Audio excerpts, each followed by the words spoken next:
Very good morning, students. Okay, day before yesterday, we did this lesson. Who did Patrick's homework? Fine. मैंने आपको ये समझाया था, एक बच्चा था पैट्रिक करके, उसको होमवर्क करना बहुत बोर लगता था. उसको हमेशा फुटबॉल या क्रिकेट खेलना ज़्यादा पसंद था.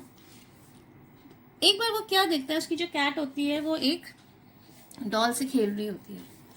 तो वो पैट्रिक क्या करता है, वो डॉल उससे खींच लेता है. पर वो जब खींच के देखता है कि वो डॉल नहीं होती, एक मैन होता है बहुत छोटे साइज का, tiniest size. Tiniest means very small size का होता है.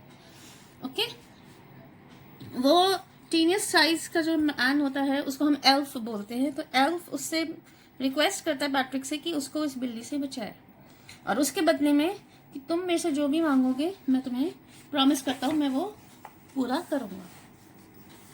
पैट्रिक को तो होमवर्क करना अच्छा ही नहीं लगता था, उसको तो बोर लगता था.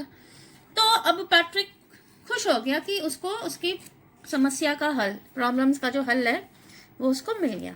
ओके, और वो उसको कहता है कि ये सेमेस्टर के एंड तक तुम मेरा सारा होमवर्क कर दो और मैं तो तुमको उस कैट को नहीं दूंगा. अब वो जो एल्फ था, लिटिल मैन था, वो मन से तो नहीं चाहता था करना, पर उसके पास कोई चॉइस ही नहीं थी. कहता ठीक है. अब let's start now. And true to his words, that little elf began to do Patrick's homework. True to his words means जो उसने कहा था वो उसने करा, और elf जो था वो पैट्रिक का होमवर्क करने लग गया. But the elf did not know what to do and needed help. अब पैट्रिक ने जब उसकी हेल्प मांगी थी elf की होमवर्क करने के लिए, तो elf को खुद को ही नहीं आता था उसका काम. ठीक है, जो भी वो उसको काम देता था, पैट्रिक होमवर्क देता था, सब में उसको मदद चाहिए होती थी. तो वो कहता था help me he would say. Patrick had to help the little elf in some way और द अदर, और पैट्रिक की उसको मदद करनी पड़ती थी किसी ना किसी तरीके से. I don't know this word, the elf squeaked while reading Patrick's homework. Get me a dictionary, look up the word and sound it out by each letter.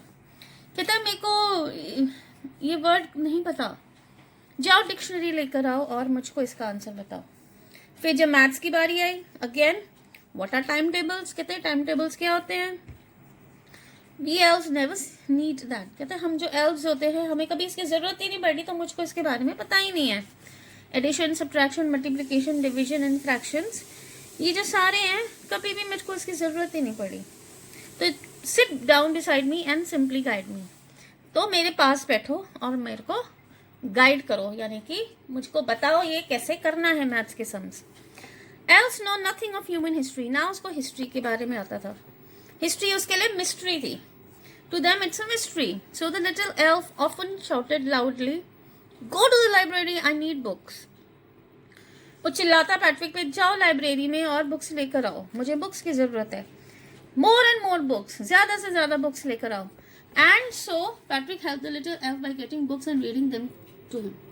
Patrick ज्यादा लाइब्रेरी बुक्स लेकर आता और उसमें से पढ़कर उसको आंसर बताता. The little elf was a nag. Nag means हमेशा किसी की चीज के बारे में कंप्लेन करते रहना. He made Patrick work hard every day. और वो पैट्रिक से रोज बहुत ही ज्यादा काम कराने लग गया.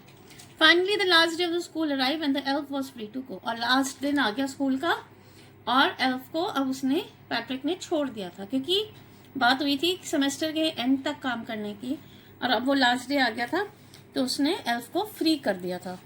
As for homework, there was no more, so the elf quietly slipped out of the back door and vanished. अब जहाँ होमवर्क की बात है, पैट्रिक ने होमवर्क के लिए रखा हुआ था, तो अब था ही नहीं, क्योंकि सब कुछ खत्म हो गया था, लास्ट डे खत्म हो गया था. तो एल्फ क्या करा, पीछे के दरवाजे से वो निकल गया और वो गायब हो गया. अब पैट्रिक का जब रिजल्ट आया, Patrick got A grade in all subjects. Patrick को सब सब्जेक्ट्स में ए ग्रेड मिला. क्लासमेट्स जो थे उसके, जो क्लास के बच्चे थे, वो सारे शॉक थे. उसकी टीचर उसको देख के स्माइल करने लगी थी, और वो फुल ऑफ प्रेज मतलब उसकी तारीफ ही तारीफ करे जा रही थी. And his parents were proud of him. और उसके जो पेरेंट्स थे वो उस पर गर्व महसूस कर रहे थे. They wondered what had happened to Patrick. कहते हैं कि हमें उनको समझ में ही नहीं आया कि पैट्रिक ने ऐसा कर कैसे दिया, पैट्रिक को हो क्या गया. He was now the best example. और वो अब सबके लिए एक रोल मॉडल या एग्जाम्पल की तरह हो गया था. He cleaned his room, did his chores, he was cheerful and never rude. अब उसमें एकदम ही चेंज आ गया था कि वो अपना कमरा भी साफ रखने लग गया था. अपने खुद कोर्स मीन्स जो डेली घर के काम होते हैं, हाउस होल्ड वर्क्स जो होते हैं, उसके जो खुद के काम थे वो करने लग गया था. और वो कभी हमेशा खुश रहता था और कभी किसी से रूड नहीं था. रूड मतलब बदतमीजी से नहीं वो किसी से बात करता था. In the end Patrick thought he made the little elf do all his homework. अब पैट्रिक को तो हमेशा यही लगता था कि एल्फ से ही उसने सारी हेल्प ली है, but it wasn't the elf did all the homework, Patrick had done it himself. तो वो कौन था? एल्फ ने तो कुछ करा ही नहीं था, पैट्रिक ही था जिसने अपना सारा होमवर्क खुद किया था. I hope you all understood this lesson very well. Have you done the word meanings I gave you? If not, please दोबारा आप करेंगे ये. जिसने कर लिया, very good. Students who have not done this, please do it, and I will give you some more work. Okay, thank you.